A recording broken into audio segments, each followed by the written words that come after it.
from the beginning. Okay. All right, Shalom. Shalom. First and foremost, I want to give all praise, honor, and glory to Yahweh, Ba'Shem, Yahushai, Ba'Shem, Kakwadash. Double honors to the elders and the apostles of the great millstone. Peace and salutations to all the occupants from the four corners, seeking the truth and sincerity. This is Tasha Raquel Mott, here with the brother Rock, Shalom. Of the GMS Dallas camp. Looking at things that are playing out on the earth through prophecy. And that's the ultimate scope that we see the hell that is about to come through. Okay, Baba Kushak, could you pull that Revelations 19 and 10? Yes, sir. Just to get the point, because everything that's done, on this planet is done through prophecy. Through the spirit and power of Yahweh Ba'Shem Yahushai. Yeah. It's like my laptop is on. Come, it's all called. This is Revelation chapter 19 and verse 10.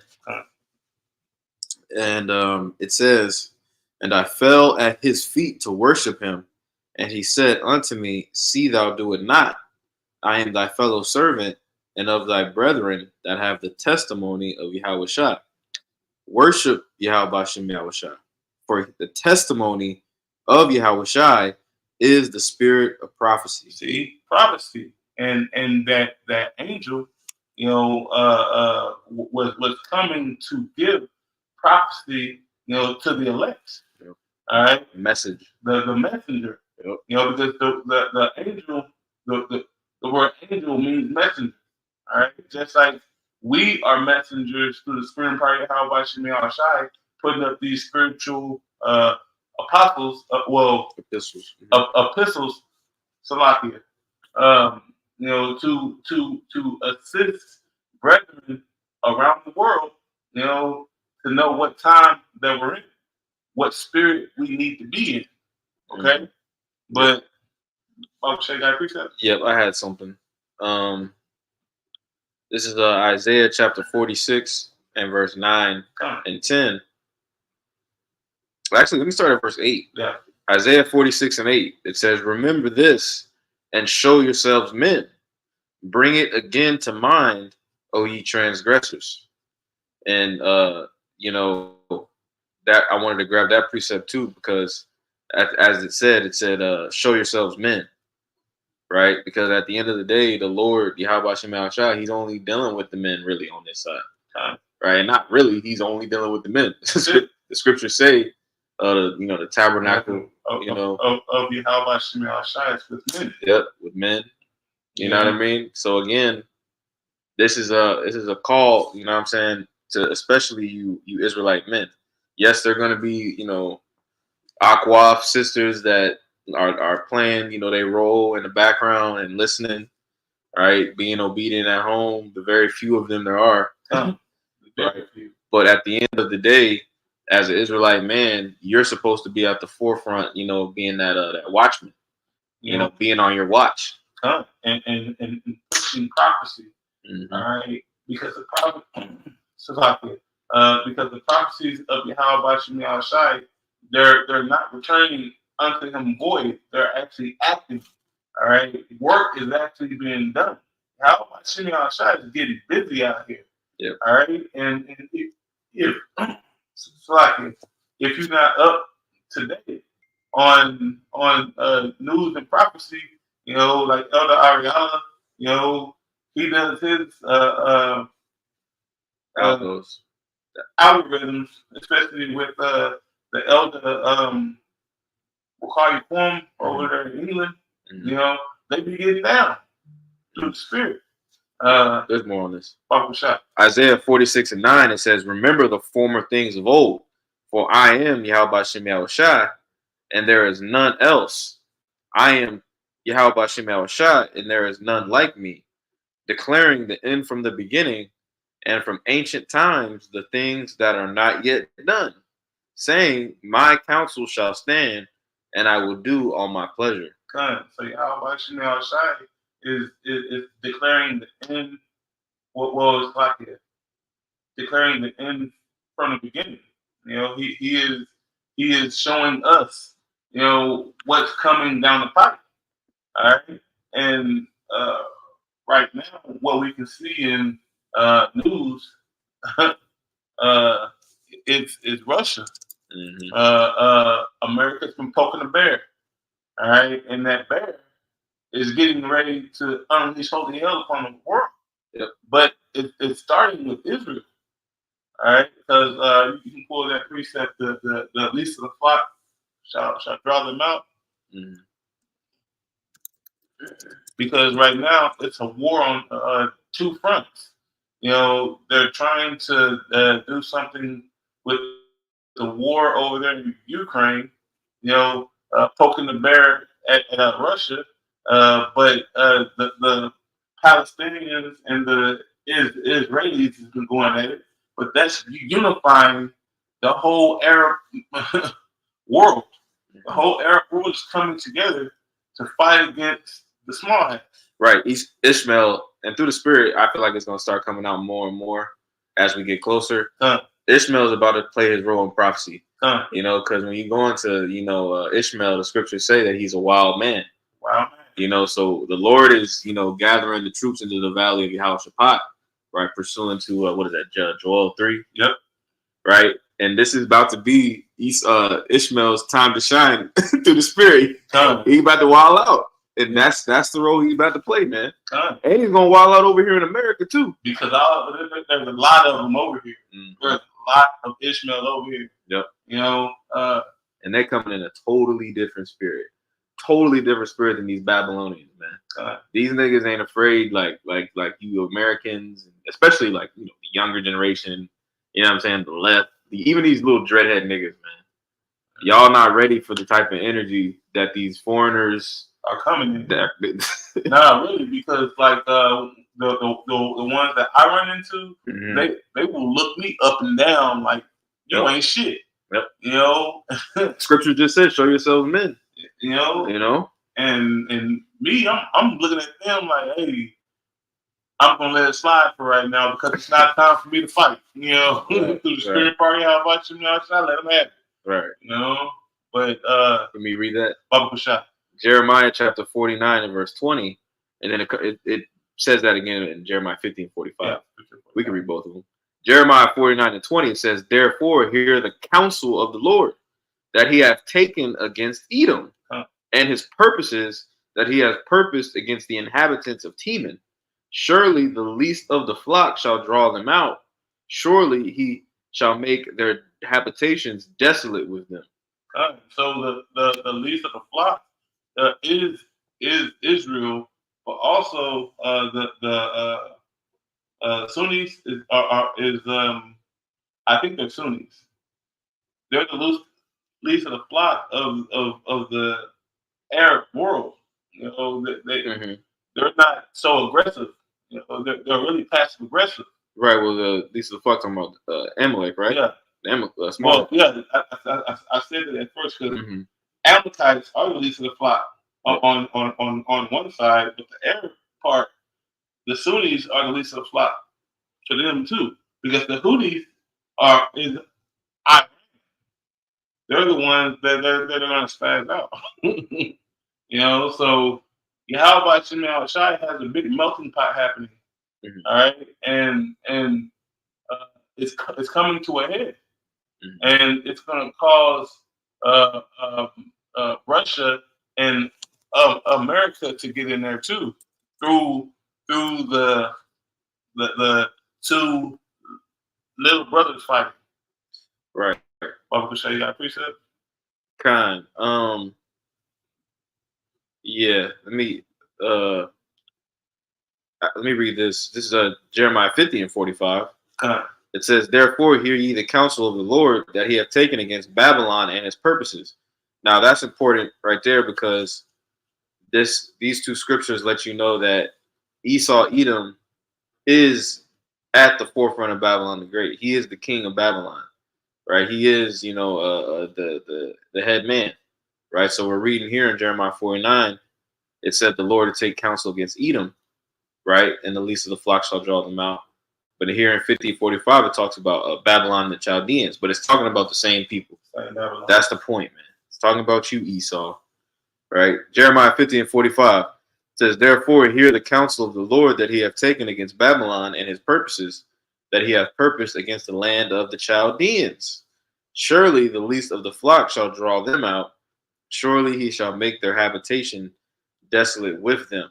And like you said, bro, this situation going on in Palestine, between Israel, right, Netanyahu, right, and the boys, right, and then those Palestinians, it's literally riling up the entire Arab world, as you mentioned, and that's literally what is laid out when we read was it 2nd Ezra 16, right, where it goes into the dragons of Arabia, you know what I mean, and that conglomerate of nations coming together. That's taking place right before our eyes, and as we were talking about before the camera came on, bro, we're just waiting.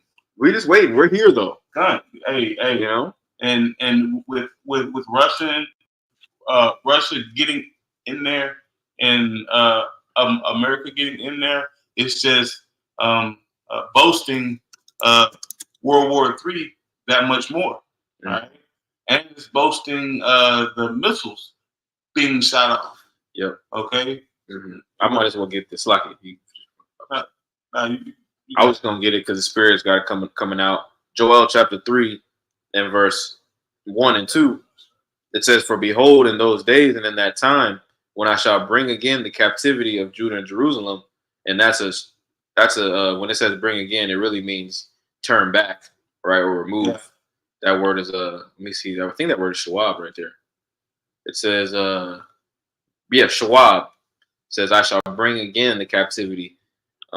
But that word shawab doesn't mean bring again. When you go into the Hebrew on that word, that word means to turn back or to return.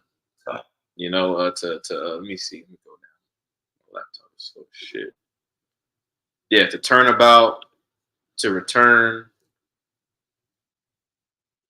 to turn on oneself. Right. So basically, that scripture is letting you know that our captivity is about to be over with. These prophecies that we're talking about, the Valley of Jehoshaphat, World War III, the Sea Hip, those are all synonymous, all right, with Jacob returning back to rulership, under Yahushua. This is Joel chapter 3 and verse 2. It says, "I will also gather all nations and will bring them down into the Valley of Jehoshaphat and will plead with them there for my people and for my heritage Israel, whom they have scattered among the nations and parted my land." So we're about to talk about one of the major prophecies to come, okay, which is those thermonuclear missiles. Baba Kushai could pull that Isaiah 54 and 54 and 14, or 54 and 17. What verse is that? Weapon? No, what? Yeah. Smith weapon. Yeah. Isaiah 54 and 16. It says, "Behold, I have created the smith that bloweth the coals in the fire, and that bringeth forth an instrument for his work. I have created the waster to destroy." So Yahweh Shimei Ashak has created these things. All right, but he gave the technology to Esau Edom so he can destroy himself. Okay, so he's going to allow Esau to destroy Esau. All right, because how can two walk together if they be disagreed? That's Amos 3 and 3. Because Russia and America, they are both one side, or they're each one side of a coin. All right, and they're going to destroy each other in the midst of helping the kingdom of Israel to come up. Divide and conquer, man. Yeah, and Yahweh Shimei Hashai is the ultimate chess player for that move. Yeah, he's a man of war. And chess is it's a war game. It's a war simulation. But as you said, bro, the Lord's got it all mapped out. He got it planned out. We see Esau, versus Esau here in America. We see Esau versus Esau in the form of Russia and the United States globally, right? And we know that, again, like the brother said, all roads lead to the downfall of Esau. But before that, we know he's gonna come with the C hip, man. He's gonna come with the persecution. He's gonna come with the C hip. Well, he has to come with the C hip because that's what ties the economics to the whole thing. All right, because just like they're striving for power in a war setting, they're striving for economic power globally. All right, and America's been on top the whole time, but now you see Russia and China or BRICS step in, trying to have the same system because it's still the same system. No matter how you look at it. It's really controlled opposition. Yeah. Because at the end of the day, the World Bank, the IMF, International Monetary Fund, they're the ones financing all this. They're the ones financing both sides the same way that they've done, throughout the course of history. Even back whenever we were in hardcore slavery, they financed the ships coming over here. All right, they financed our downfall, and now they're financing the world's downfall. All right, because they're trying to use the same plan they used on the nation of Israel on the whole world. And that's why everybody's in debt. And what's debt? The same formula. The same formula. Nothing changed. Ecclesiastes 1:9. Yep. Nothing new under the sun. Nothing new under the sun. And so it's everybody getting hit by the same punch. That jab that they're using, it's the same jab. But whenever Yahweh Shemi Al-Shai come back, he's going to show new things on the earth. He's not going to meet Esau as a man. It's like you guys. This is my last precept. Unless, you had something else. Yeah. You got Proverbs chapter 14. Proverbs chapter 27 and verse 12. It says, "A prudent man foreseeth the evil and hideth himself, but the simple pass on and are punished." Right. So with all this, all this being said, at the end of the day, all this should be motivating you, right, to strengthen your relationship with Yahweh Shemi Al-Shai, to continue to, toil and do the things that are necessary in your walk, all right, to make sure that when shit gets real out here, you have a certain level of confidence, and faith in Yahweh Shemi Al-Shai, that's that hiding yourself, So because it says that we walk by faith and not by sight. We're going to see a bunch of turmoil occur upon the planet Earth. We're going to be seeing people get put to death. Right. So with that, through the spirit and power of Yahweh Shemi Al-Shai, we have faith to endure and to continue. Okay. Do you have anything? Nah. You sure? Come on. We'll just do another lesson here in a little bit. Lord's willing, this lesson was edifying. With that, I want to give all praises, honor, and glory to Yahweh, Ba'ashem, Yahushai, Ba'ashem, Makakwadash. Shalom to the next lesson. Shalom.